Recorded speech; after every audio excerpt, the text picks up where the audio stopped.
And I tried hard to be proud of my service, but all I could feel was shame. And racism could no longer mask the reality of the occupation. These were people, these were human beings. I've since been plagued by guilt anytime I see an elderly man, like the one who couldn't walk, who we rolled onto a stretcher and told the Iraqi police to take him away. I feel guilt anytime I see a mother with her children, like the one who cried hysterically and screamed that we are worse than Saddam as we forced her from her home. I feel guilt anytime I see a young girl, like the one I grabbed by the arm and dragged into the street. We were told we were fighting terrorists. The real terrorist was me, and the real terrorism is this occupation. Racism within the military has long been an important tool to justify the destruction and occupation of another country. It has long been used to justify the killing, subjugation, and torture of another people. Racism is a vital weapon employed by this government. It is a more important weapon than a rifle, a tank, a bomber, or a battleship. It is more destructive than an artillery shell, or a bunker buster, or a Tomahawk missile. While all those weapons are created and owned by this government, they are harmless without people willing to use them. Those who send us to war do not have to pull a trigger or lob a mortar round. They do not have to fight the war, they merely have to sell the war. They need a public who is willing to send their soldiers into harm's way. They need soldiers who are willing to kill and be killed without question.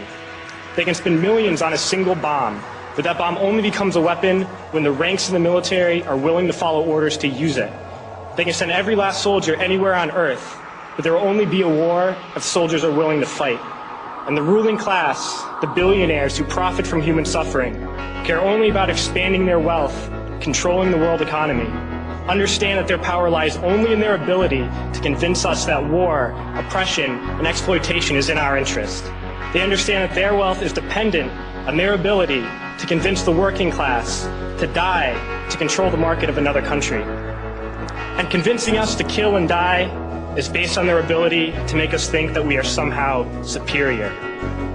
Soldiers, sailors, Marines, airmen have nothing to gain from this occupation. The vast majority of people living in the U.S. have nothing to gain from this occupation. In fact, not only do we have nothing to gain, but we suffer more because of it. We lose limbs, endure trauma, and give our lives.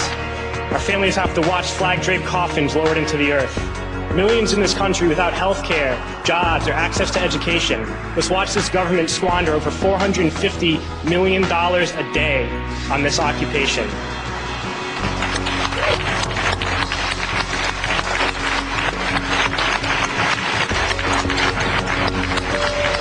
Poor and working people in this country are sent to kill poor and working people in another country to make the rich richer.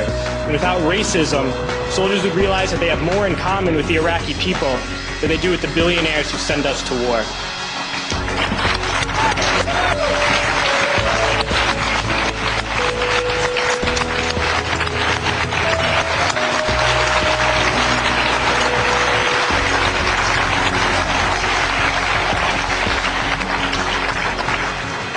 I threw families onto the street in Iraq, only to come home and find families thrown onto the street in this country, in this tragic and unnecessary foreclosure crisis. We need to wake up and realize that our real enemies are not in some distant land. They're not people whose names we don't know and cultures we don't understand. The enemy is people we know very well and people we can identify. The enemy is a system that wages war when it's profitable.